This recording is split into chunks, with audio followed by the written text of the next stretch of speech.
One of the things I like to ask people as we start evaluating and helping them find their niche in this space is, what were you doing 5 years ago that had you fired up that you're still doing today?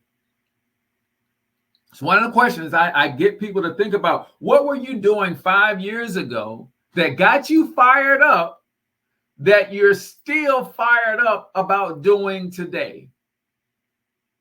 That's a clue.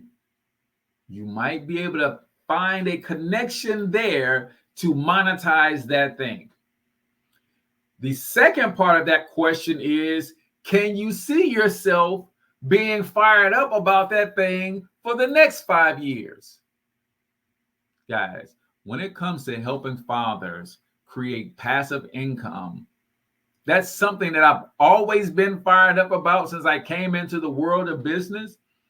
I'm fired up about it today, and I don't see that fire diminishing anytime soon. In fact, I keep finding new and more ways for fathers to build an income that's going to bring them home so that they can be present. We need fathers present in the home and in the community.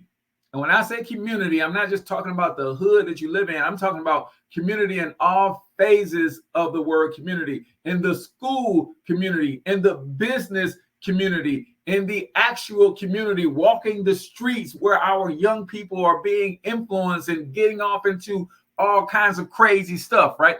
We need fathers in these spaces. But as my man Bobby Womack said, girl, I can't be in two places at one time.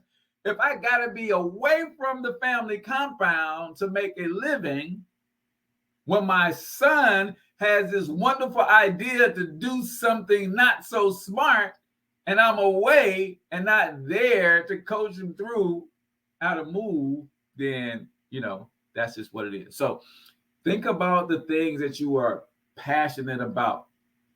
I monetized my passion for basketball. I ran a training camp called Bigger, Stronger, Faster. Charged $100, had about 15 kids, and I took them on a 6-week program, and I got them bigger, stronger, and faster, ready for their high school season, right?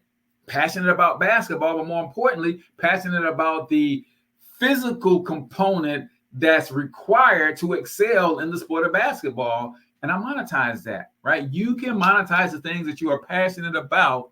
The question is how and how you're going to niche down. So number 2, consider your passions. Number 3, if you're just tuning in, we're talking the top 5 ways or things that you need to do to choose the niche that you're going to build your coaching business around, that's going to rely heavily on your existing experience and expertise, maybe even your passions. Number 3, once you evaluated and you wrote down your strengths, you evaluated your passions, now you got to do a little market research, right? Research market demand. Identify pain points and desires. What are people in your potential niche struggling with? What do they want to achieve? Look for common problems and desires that people are searching for solutions to. Examples: fathers looking for time management strategies to help transition into entrepreneurship. I can build a program around that. One of the things that I often taught fathers, and I still do, is that everybody understands that you got your 9 to 5 in which you're going to go to work. And then most people are saying, okay, I got my 9 to 5, but I got to have a side hustle. So that's my 5 to 9, my 5 p.m. to 9 p.m. If you're really gangster with it, you're trying to see what you can do with your 9 p.m. to 2 a.m.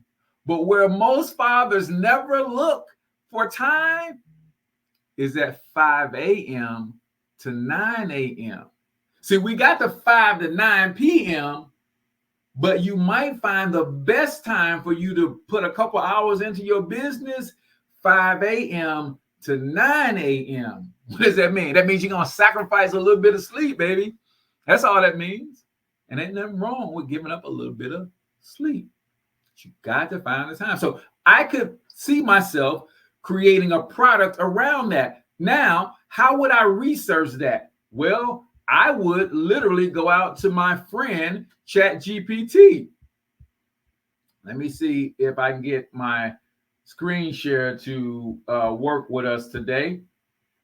And I'm just going to give you a little bit of insight as to how I coach my students to go through this and help them build their confidence in the area of not only choosing their niche, but also helping them see that there are people out there hungry for the solution that they already have.